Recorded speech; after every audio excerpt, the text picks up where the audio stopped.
Assessment for learning class. हम assessment for learning class में unit 3 के 3rd पार्ट को पढ़ रहे थे, जिसमें हमने पढ़ा था फीडबैक क्या होता है या फिर इसकी विशेषताएं क्या क्या होती हैं इसके बारे में। तो आज हम इससे आगे बढ़ने वाले हैं, लेकिन फिर से मैं एक बार इसके कॉन्सेप्ट पे आपसे बात करना चाहूँगी कि फीडबैक क्या होता है। हम सभी जानते हैं कि हम जब भी कोई काम करते हैं तो हम ये चाहते हैं कि हमारे काम के स्तर का हमें पता चले कि वो हमारा काम किस लेवल का है, या हमें ये पता चले कि हमारे काम में क्या क्या अच्छी चीज़ें हैं या कौन कौन सी कमियां हैं, ताकि हम अगली बार उसमें सुधार कर सकें। और अगर हम बात करते हैं शिक्षा व्यवस्था की, तो छात्र ये चाहता है कि जब वो काम करे तो उसके काम का अच्छा सा मूल्यांकन हो, और मूल्यांकन होने के बाद उसे फीडबैक दी जाए। तो फीडबैक क्या है कि जब हमें हमारे द्वारा किए गए काम के बारे में ये पता चल जाता है कि हमारे क्या काम में क्या क्या अच्छा है और क्या उसमें कमियां हैं, तो उसे ही हम कहते हैं फीडबैक। ये फीडबैक हमारे लिए बहुत ही इम्पॉर्टेंट रोल प्ले करती है। ये फीडबैक हमें आगे बढ़ने के लिए प्रेरित करती है। बच्चे की अधिगम गति और भी तेज हो जाती है, तीव्र हो जाती है, बच्चा आगे बढ़ने के लिए प्रेरित होता है। फिर मैंने आपसे बात की थी कि ये जो फीडबैक है वो दो तरह से हो सकती है या दो तरह से दी जा सकती है। ये सकारात्मक भी हो सकती है और नकारात्मक भी, पॉजिटिव भी है और नेगेटिव भी हो सकती है। तो पॉजिटिव में हम बच्चे के काम में जो अच्छी अच्छी चीज़ें हैं उनके बारे में बच्चों को बताते हैं, और इसके साथ ही उन्हें जैसे हम कह सकते हैं कि शाबाश, वेरी गुड, आपने बहुत अच्छा काम किया, यानी उसकी तारीफ करना।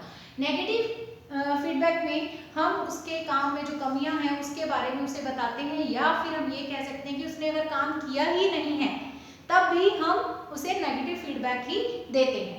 तो ये तो दो तरीके हैं, पॉजिटिव फीडबैक या फिर नेगेटिव फीडबैक। लेकिन आज की कक्षा में हम पढ़ने वाले हैं, जो कि हमारे सिलेबस में दिया हुआ है फीडबैक के आगे, ऑरल एंड रिटन। तो ये जो फीडबैक है वो दो तरीके से दी जाती है या दो टाइप से दी जा सकती है। पहला तरीका जो इसका है वो है ऑरल फीडबैक, और दूसरा तरीका है जिसे हम क्या कहेंगे, मौखिक पृष्ठपोषण। मौखिक पृष्ठपोषण, और दूसरा रिटन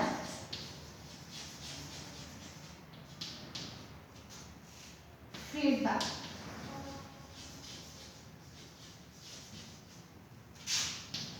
लिखित पृष्ठपोषण,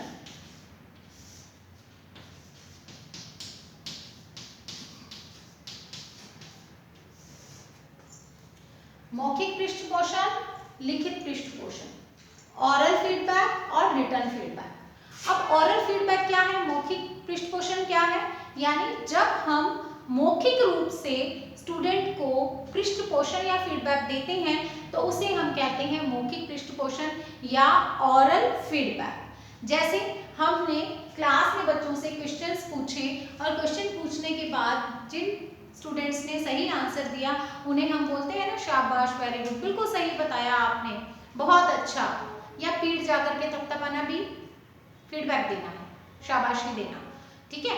इसी तरह से आप ये कह सकते हैं कि जैसे मैंने आपको बताया था कि दो टाइप से हमें फीडबैक की ज़रूरत होती है। जैसे पहला टाइप तो ये होता है कि कक्षा में शिक्षण हो रहा है, शिक्षण के दौरान अधिगम हुआ है या नहीं हुआ है, ये चेक करने के लिए हम क्या करते हैं, बच्चे से सवाल पूछते हैं, क्लास के बच्चों से जो पढ़ाया है उसी के बारे में क्वेश्चंस करते हैं।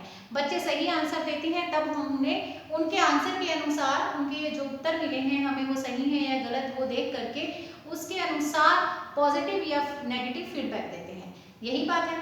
अब इसके अलावा क्या चीज़ हमारे सामने होती है कि इसके अलावा हम बच्चे को कोई काम सौंपते हैं, जो दूसरा तरीका मैंने आपको पिछली क्लास में बताया है कि हम बच्चे को काम सौंपते हैं, और काम सौंपने के बाद जब काम पूरा कर देता है वो बच्चा, संपन्न हो जाता है कोई कार्य, तो उसके बाद जब वो सबमिशन कराता है तो आप उसके काम को अच्छे से जांचते हो और उसके आधार पर उसे फीडबैक देते हो। तो चाहे दोनों ही तरीके हों, किसी भी तरीके की मैं बात करूं इन दोनों में से, चाहे आप शिक्षण के बाद उसका अधिगम चेक करने के लिए उससे क्वेश्चनिंग कर रहे हैं, या फिर आपने जो उसको होमवर्क दे रखा है या जो भी कोई काम सौंपा है उसको उसने किस तरह से किया है उस बारे में आपने फीडबैक देनी है। दोनों ही माध्यमों में या दोनों ही तरीकों में आप इन दोनों फीडबैक्स को यूज कर सकते हो। ऑरल फीडबैक का मतलब बोल करके बताना, ठीक है, मौखिक रूप से बताना। आपको पता है मौखिक भाषा और लिखित भाषा में क्या अंतर होता है, उसी तरह से मौखिक पृष्ठपोषण और लिखित पृष्ठपोषण में क्या अंतर है कि मौखिक भाषा का प्रयोग करते हुए जब हम फीडबैक देते हैं तो वो होता है मौखिक पृष्ठपोषण या ऑरल फीडबैक, और जब हम लिख करके उसको रिमार्क्स देते हैं या ये कह लीजिए वेरी गुड, एक्सीलेंट लिखते हैं ना, हम सभी स्कूल में थे तो हमें भी बहुत सारे ऐसा एक्सीलेंट, वेरी गुड, गुड और फेयर भी होता था, ये मिले होंगे। तो ये सारी चीज, और इसके अलावा नेगेटिव भी होता है रिटर्न में, वेरी बैड, वेरी पुअर। उम्मीद करती हूँ मुझे तो कभी नहीं मिला और आपको भी कभी ये नहीं मिला होगा। तो इसी तरह से ये दोनों फीडबैक्स यूज की जाती हैं शिक्षण के दौरान या फिर शिक्षण के बाद अधिगम के स्तर को जांचने के लिए कि बच्चों ने किस हद तक लर्निंग की है या फिर लर्निंग हुई भी है या नहीं हुई। ठीक है, अब हम एक एक करके पढ़ेंगे इन दोनों को। तो सबसे पहले हम बात करेंगे ऑरल फीडबैक की।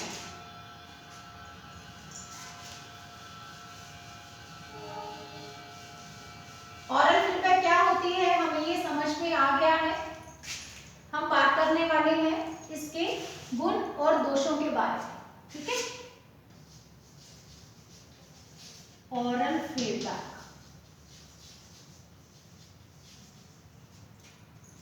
मौखिक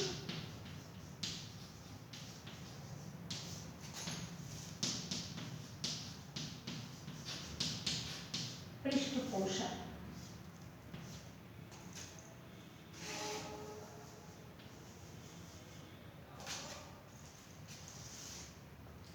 सबसे पहले हम इसके गुणों पे बात करें।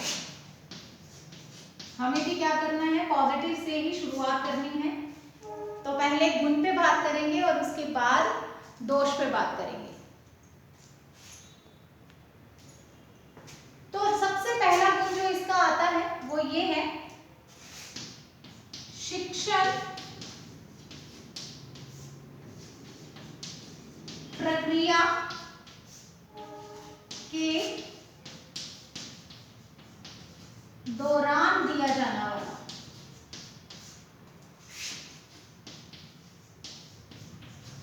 वाला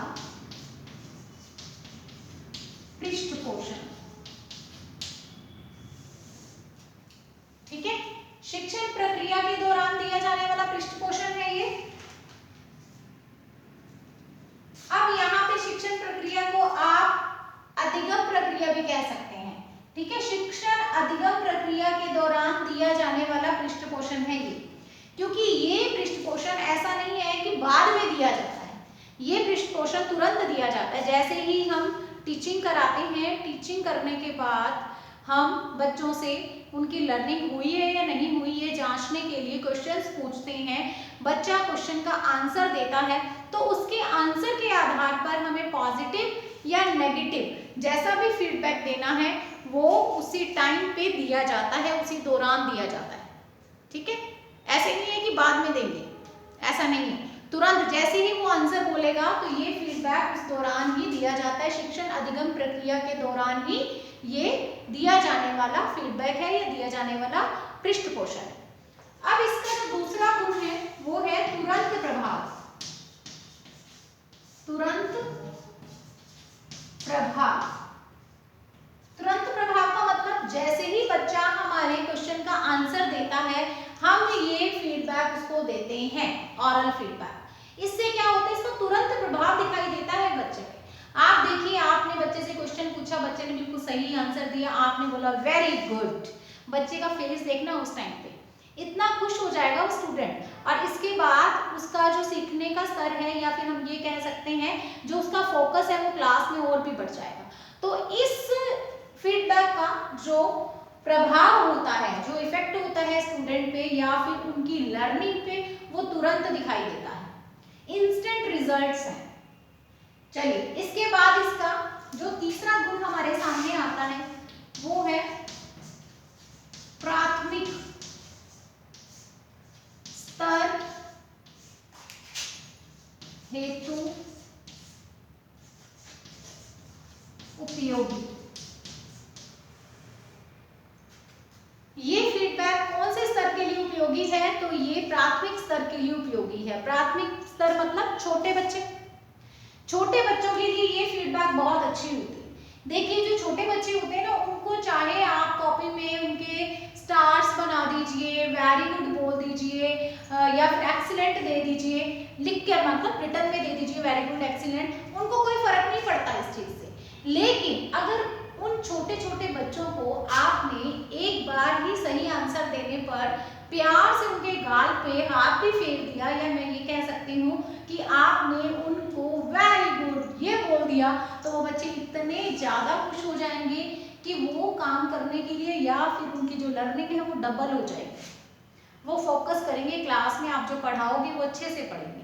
तो ये प्राथमिक स्तर के लिए उपयोगी है, बड़े बच्चों के लिए इसका इतना अच्छा प्रभाव नहीं है, उनको रिटर्न फीडबैक चाहिए होती है, लेकिन यहाँ पे छोटे बच्चों के लिए बहुत ही अच्छी फीडबैक है ये ऑरल फीडबैक। आप कभी भी देख लेना, किसी घर में अगर छोटा बच्चा हो आपके, तो वो छोटा बच्चा कई बार आकर के घर में बताता है कि ऐसे ऐसे है, आज मैम ने मेरे को शाबाश बोला कि आप तो बहुत अच्छे हो, आप तो बहुत इंटेलिजेंट हो, आप तो बहुत डिसिप्लिन में रहते हो, आप तो बहुत ही क्लास में एकदम से चुपचाप से रहते हो, या फिर आप किसी भी काम को बहुत जल्दी से कर लेते हो, आप अपना होमवर्क डेली करके आते हो।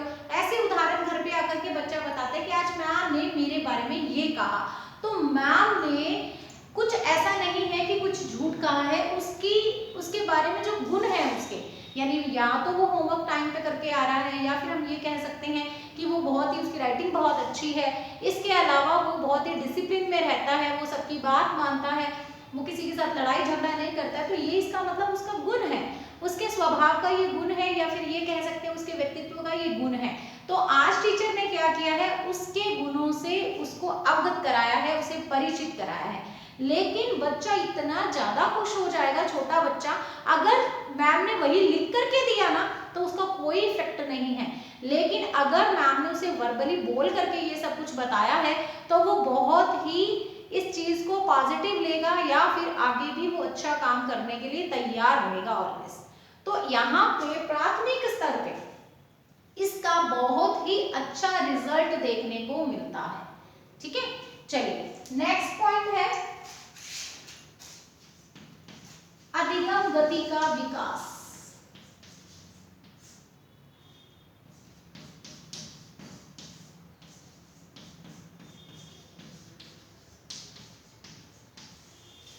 अधिगम गति का विकास, अब आप यहाँ पे ये चीज देखिए, अधिगम गति का विकास। देखिए लास्ट क्लास में हमने जो फीडबैक की कैरेक्टरिस्टिक्स पढ़ी थी, हमने जो मौखिक पृष्ठ पोषण, ये तो आज का हमारा टॉपिक है, ये पृष्ठ पोषण होता क्या है इसके बारे में और इसकी विशेषताओं के बारे में हम पहले बात कर चुके हैं। तो यहाँ पे जो इसकी विशेषता थी उसमें हमने ये पढ़ा था कि ये अधिगम गति को क्या कर देते हैं, तीव्र कर देते हैं। इसके अलावा बच्चा फीडबैक के द्वारा अधिगम के लिए प्रेरित होता है, ये बात हम कर चुके हैं ना पहले, तो वही यहाँ पे बात हुई है। अभी मैं इसके बारे में आपको वैसे तो पहले वाले उदाहरणों में भी बता चुकी हूँ, यहाँ पे बात हो चुकी है इसकी, तो आप ये देख लीजिए कि यहाँ पे जब हम बच्चे को ये फीडबैक देंगे, ऑरल फीडबैक देंगे, उसका तुरंत प्रभाव दिखाई देगा और उसके सीखने की गति क्या हो जाएगी, तीव्र हो जाएगी, तेज हो जाएगी, इंस्टेंट प्रभाव है। जैसे ही आप बच्चे को शाबाश बोलते हो, बहुत अच्छा बोलते हो, बच्चे पे उसका तुरंत प्रभाव पड़ता है, वो सीखने के लिए, आगे बढ़ने के लिए तैयार हो जाता है, और बहुत ही हम ये कह सकते हैं कि उसको मोटिवेशन मिलता है। और जो जब बच्चा मोटिवेट होकर के इंटरेस्ट लेकर के किसी चीज को सीखेगा, क्योंकि फीडबैक की एक विशेषता हमने ये भी पढ़ी थी कि ये क्या करता है, ये रुचिपूर्ण अधिगम है।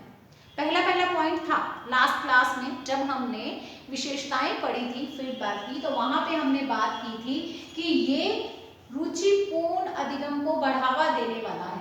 तो इसका मतलब जब बच्चे को किसी काम में इंटरेस्ट आने लग गया है, बच्चे को लर्निंग में इंटरेस्ट डेवलप हो गया है, आपका टॉपिक जो पढ़ाया जाने वाला है वो पूरी तरह से उसके इंटरेस्ट के अकॉर्डिंग उसको पढ़ रहा है, तो इसका मतलब अब तो लर्निंग होगी ही होगी।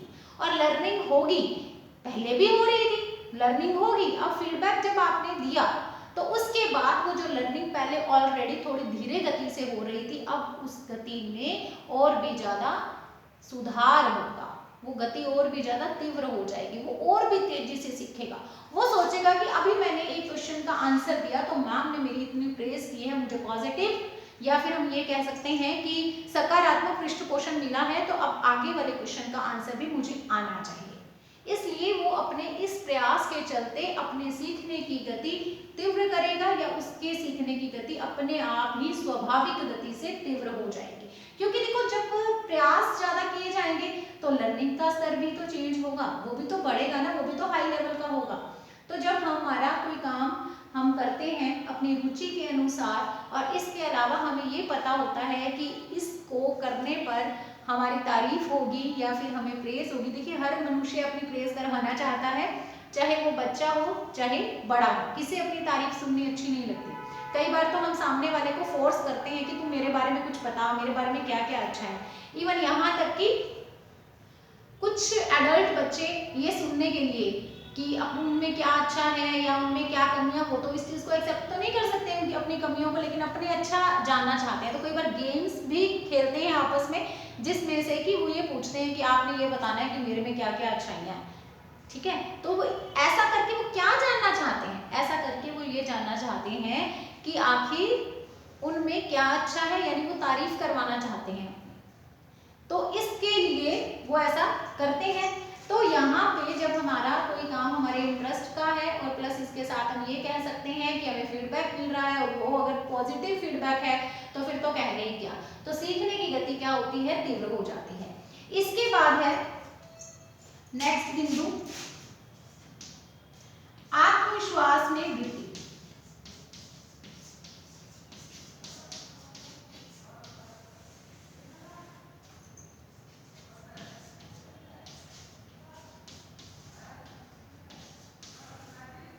आत्मविश्वास में वृद्धि, देखिए जब आप बच्चे को ये ऑरल फीडबैक देंगे तो इससे वो एकदम कॉन्फिडेंस से भर जाएगा।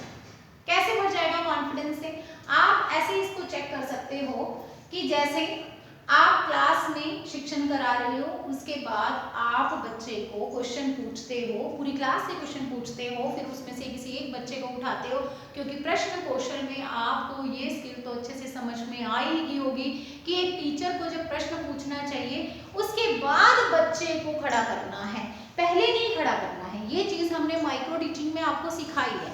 आप लोगों ने पहले पूरी क्लास से प्रश्न पूछना है। क्यों पूछना है पूरी क्लास से, तो इसका आंसर मुझे लगता है आपको पता ही होगा, ताकि सब बच्चे अपने दिमाग के घोड़े दौड़ाएं उस प्रश्न का उत्तर ढूंढने के लिए, खोजने के लिए, अपने ही पहले पढ़े हुए यानी कि प्रत्यास्मरण करें इस चीज का, ठीक है। अगर आप पहले स्टूडेंट को खड़ा करेंगे और फिर उससे प्रश्न पूछेंगे, तो मान लीजिए आपकी क्लास में उस टाइम 25 से 30 बच्चे हैं, तो वो एक बच्चा ही आपके प्रश्न को सुनेगा, उसके उत्तर को खोजने के लिए चिंतन मनन करेगा और उसके बाद आपको आंसर देगा। बाकी सब तो फ्री है इस टाइम में। तो इसलिए हमने क्या करना है, सभी बच्चों को चिंतन मनन के लिए प्रेरित करना है कि सभी प्रयास करें हमारे प्रश्न का उत्तर ढूंढने के लिए। और ऐसा कब होगा, जब हम प्रश्न पूछेंगे पूरी क्लास को देखते हुए। सभी बच्चों को लगे कि मुझसे प्रश्न पूछा जा सकता है, मुझसे पूछा जा सकता है, मुझसे पूछा जा सकता है, और सभी अपने दिमाग के घोड़े दौड़ाएं और उसके बाद उसका आंसर सभी के पास हो। और आपसे हमने ये भी सिखाया आप लोगों को कि आपने प्रश्न पूछने के बाद कुछ सेकंड के लिए रुके रहना है, किसी से पूछना नहीं है, ताकि इस दौरान सभी उस प्रश्न पर चिंतन मनन कर लें, उसका आंसर अपने अकॉर्डिंग जो भी उन्होंने पढ़ा है, यानी चिंतन मनन करने के बाद जो भी उसका आंसर उनके दिमाग में आता है उस तक वो पहुंच जाए, निष्कर्ष तक पहुंच जाए कि इस प्रश्न का उत्तर ये है। और उसके बाद कुछ सेकंड के बाद आप एक एक करके बच्चे से पूछें। तो यहाँ पे जब हम प्रश्न पूछने के बाद बच्चे को खड़ा करते हैं किसी एक को कि आप बताइए, तो बच्चा प्रश्न का उत्तर देता है और आप देखा करिए कि अगर उसका उत्तर सही है और फिर आप उसको ओरल फीडबैक देते हैं, पॉजिटिव अगर उसको फीडबैक दे रहे हैं, तो उसका आत्मविश्वास देखना इतना बढ़ जाएगा, कॉन्फिडेंट हो जाएगा, उसका फेस देख लेना आएगा कि आज उसकी प्रेज हो चुकी है, सबके सामने उसको मैम ने या सर ने शाबाश बोल दिया है, वेरी गुड बोल दिया है, उसके फेस पे उसका कॉन्फिडेंस आपको झलकता दिखाई देगा। या इसको एक एग्जांपल से ऐसे समझ लो कि कोई बच्चा ऐसा है जो आप ये कह सकते हो एवरेज स्टूडेंट है, लेकिन वो क्लास में बोल करके कोई भी आंसर नहीं देता है, लिखने में फिर भी लिख देता है लेकिन बोलता बिल्कुल भी नहीं है। उससे क्वेश्चन पूछा जाता है तो वो चुपचाप खड़ा हो जाता है, लेकिन आप उसको विभिन्न शिक्षण विधियों का प्रयोग करते हुए उसमें कॉन्फिडेंस को डेवलप करना चाहते हो, तो हम क्या करते हैं, आपने देखा होगा कि कोई बच्चे ऐसे तो हम उसको कहते हैं नहीं नहीं शाबाश सही बता रहे हो, बताओ बताओ बिल्कुल सही बता रहे हो, आपने तो बिल्कुल सही बता दिया। तो ये जो ऑरल फीडबैक है ये बच्चे को प्रेरित करने के साथ साथ आत्मविश्वास से भी भर देती है। बच्चे को ये लगता है कि मैं भी आंसर दे सकता हूँ, मुझे भी ये सब कुछ पता है, मैं भी बाकियों की तरह खड़ा होकर के जो मुझसे पूछा गया है उसका सही आंसर देके मैं भी मैम या सर की शाबाशी पा सकता हूँ। तो इस तरह से एक गुण इसका ये सामने आता है कि ये फीडबैक आत्मविश्वास में वृद्धि करने में सहायक होती है। ठीक है, ये है स्टूडेंट्स इसके गुण। और अब हम बात करेंगे दूसरे पहलू की। आपको पता है गुण है तो दोष भी है, अच्छाई है तो कुछ बुराई भी है, तो इसी तरह से अब हमने गुण पढ़ लिए हैं और अब हम बात करेंगे दोषों की।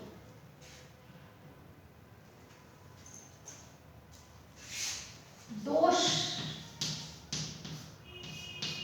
अब दोष की बात करते हैं तो जो सबसे पहला जो दोष इसमें है कि इसमें इसका स्थायी प्रभाव नहीं होता। ठीक है, स्थायी प्रभाव नहीं होता। स्थायी प्रभाव मतलब आपने शाबाश बोल दिया, वेरी गुड बोल दिया, तो थोड़े समय के लिए बच्चा या कुछ क्षणों के लिए बच्चा इतना खुश हो जाता है, उसके आत्मविश्वास में वृद्धि हो जाती है, अधिगम की स्पीड बढ़ जाती है, लेकिन लॉन्ग टाइम तक आपके इस शाबाश, वेरी गुड, एक्सीलेंट, बहुत अच्छा का प्रभाव नहीं दिखता है, लॉन्ग टर्म में नहीं दिखता है। ठीक है, तो इसका जो प्रभाव है वो स्थायी नहीं है, बस कुछ क्षण के लिए इसका प्रभाव होता है, इसके बाद इसका कोई भी प्रभाव दिखाई नहीं देता। एक तो कमी इसकी ये है। दूसरी इसकी कमी है केवल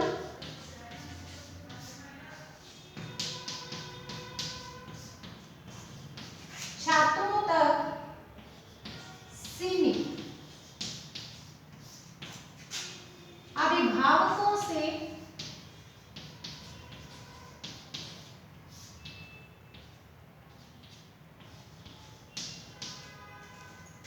कोई संबंध नहीं।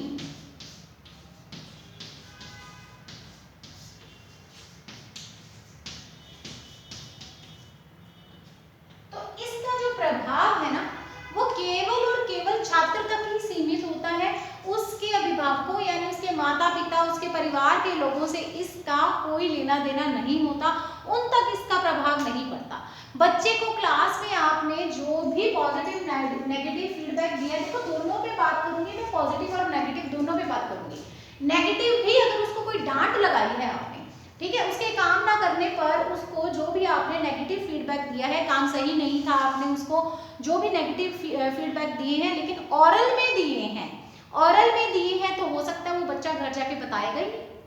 ठीक है, अगर रिटर्न में दिए हैं और सिग्नेचर कराने के लिए बोला है तो आप अगले दिन चेक कर सकते हो कि बच्चा सिग्नेचर करा के लाया है या नहीं लाया। लेकिन अगर आपने ऑलरेडी उसको डांटा है या ऑलरेडी उसकी प्रेज की है तो इस बात का पेरेंट से कोई लेना देना नहीं है, बच्चा अपने अकॉर्डिंग उसको चेंज भी कर सकता है। ठीक है, अपने अकॉर्डिंग चेंज भी कर सकता है। आपने नेगेटिव दी है, बच्चे को ये पता है कि यहाँ से डांट पड़ी है, घर से भी डांट पड़ेगी, क्या करेगा, स्कूल से घर के रास्ते में फीडबैक पूरी चेंज हो जाएगी, नहीं नहीं मैम ने बहुत प्रेज की है। ठीक है, और अगर पॉजिटिव की है और बच्चा घर जाके बताएगा कि मेरा जो है इस तरह से मैम ने मेरे बारे में या सर ने मेरे बारे में कहा है, मुझे पॉजिटिव फीडबैक दी है, तो कोई इस चीज का कोई हम ये कह सकते हैं कोई प्रमाण नहीं है, तब भी उसका वो इफेक्ट जो कि बच्चे पे पड़ा है सेम एज इट इज अभिभावकों पर नहीं पड़ेगा।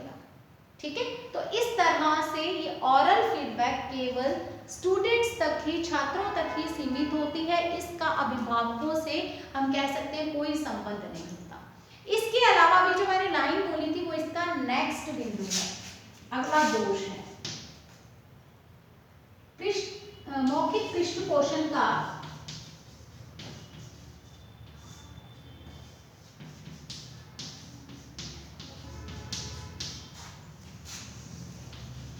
कोई प्रमाण नहीं।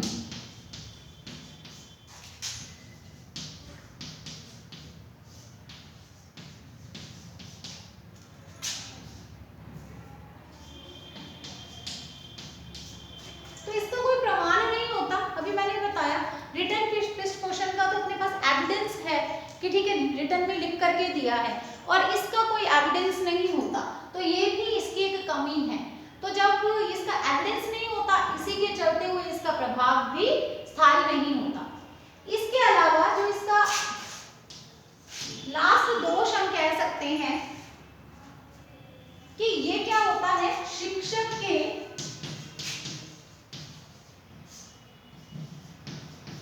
व्यक्तिगत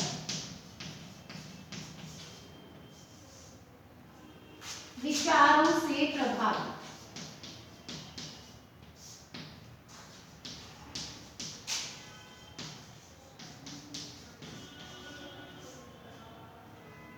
शिक्षक के व्यक्तिगत विचारों से प्रभावित। शिक्षक के खुद के जो व्यक्तिगत विचार होते हैं ना, वो इस पे असर डालते हैं, ये प्रभावित होता है। ये ओरल फीडबैक मौखिक पृष्ठपोषण शिक्षक के व्यक्तिगत विचारों से, उसके खुद के जो पर्सनल हम कह सकते हैं, जो भी उसकी सोच है, जो भी उसका एटीट्यूड है स्टूडेंट के प्रति या फिर उसके आंसर के प्रति, उससे पूरी तरह से ये प्रभावित होता है फीडबैक।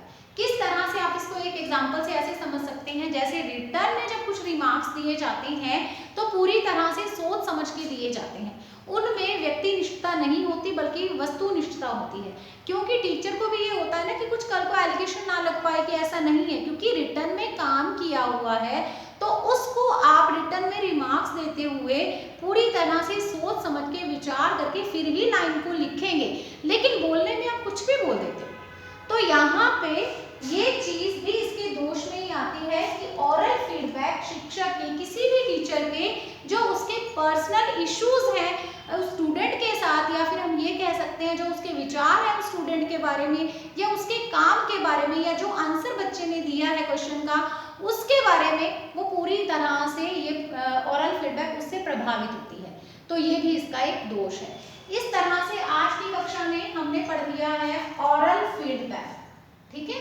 और अगली कक्षा में हम बात करने वाले हैं रिटन फीडबैक के बारे में। तो अब हमारी बात होगी अगली वीडियो में, अगली कक्षा में। आप सभी घर पे रहिए, स्वस्थ रहिए, पढ़ते रहिए। God bless you. जय हिंद।